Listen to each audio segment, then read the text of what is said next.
Workshop Wednesday. What's up, everybody? How y'all doing? Shacky's a little restless.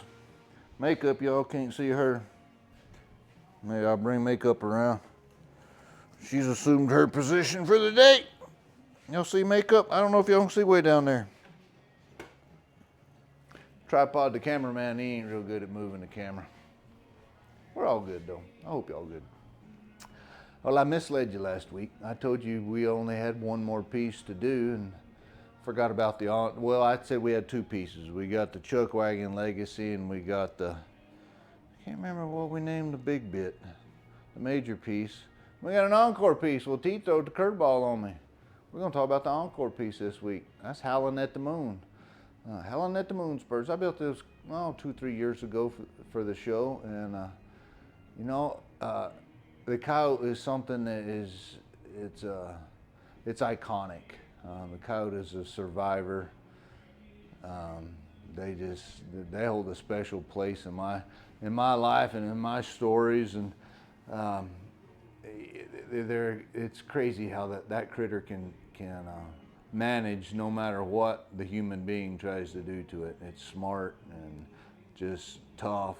They're really cool. And so growing up in the desert, the coyote was always there. There were lots of them. And Howl, every coyote had its own howl too. And that's something that I can remember growing up. Some of them, and I was scared to death of them as a kid.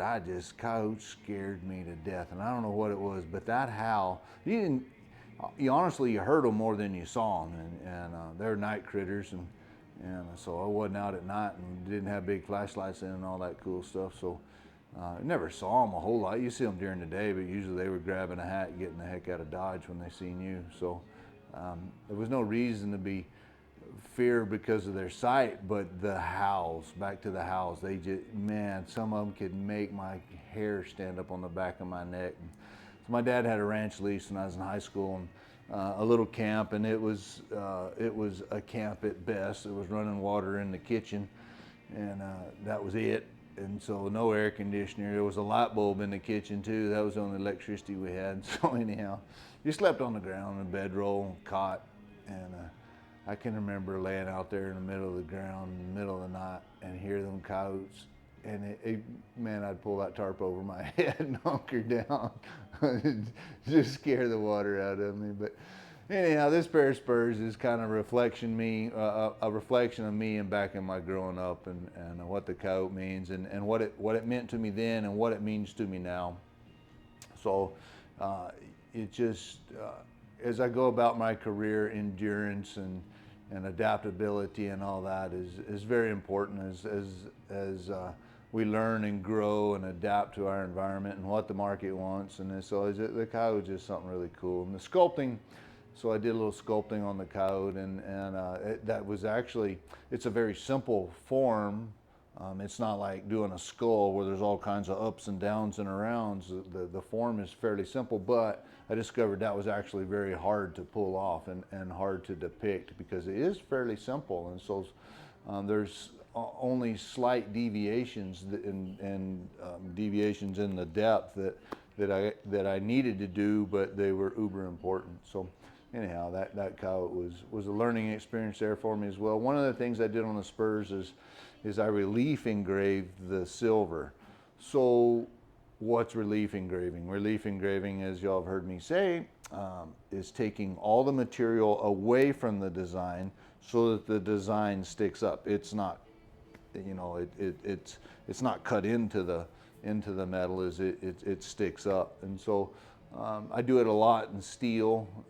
Steel is really good to do it. Steel is a stiffer material, so it's in ways it's easier to engrave because it doesn't mash away from you. It holds its structure and holds its form. So for me to relief engrave on these spurs, that was a huge challenge. The material itself, again, is soft. It's easily removed out of there, but because it's so soft, the execution had to be pretty dang close to perfect, or it would have messed up my design. So that was one of the challenges I dug off into, and you know, and if I'm going to pick on it, it's small. It's hard for you as the viewer to see what it is I've done. So pay close attention and look at those scrolls and look at that silver, and then compare it to other things that I've engraved. I believe that's the only thing I've ever relief engraved the silver on. So it's unique in that, and you should be able to look at the other designs I do in silver and say, oh yeah, there is a difference. So anyhow, all the shading is done single point, so one little itty bitty line at a time. There's a lot of time attributed to that particular part of the spur. So anyhow, all good. A lot of fun in those spurs, and I certainly enjoyed them. September 25th and 26th, if you're wondering where to go look at them, at the National Cowboy Museum. When and where? The National Cowboy Museum. Go to my website, link is there, get your tickets, and it'll send you straight to the Cowboy Museum website, and you can get your tickets there. Come see us, it's going to be a lot of fun. So anyhow, y'all have a good one. Weather report. I didn't give a weather report because it's the same, hot. It's August. It's been the same since the beginning of time. It's hot in August, just like it's cold up north in the winter. Hope y'all doing good. We do have a chance of rain tonight. That'd be cool. Adios.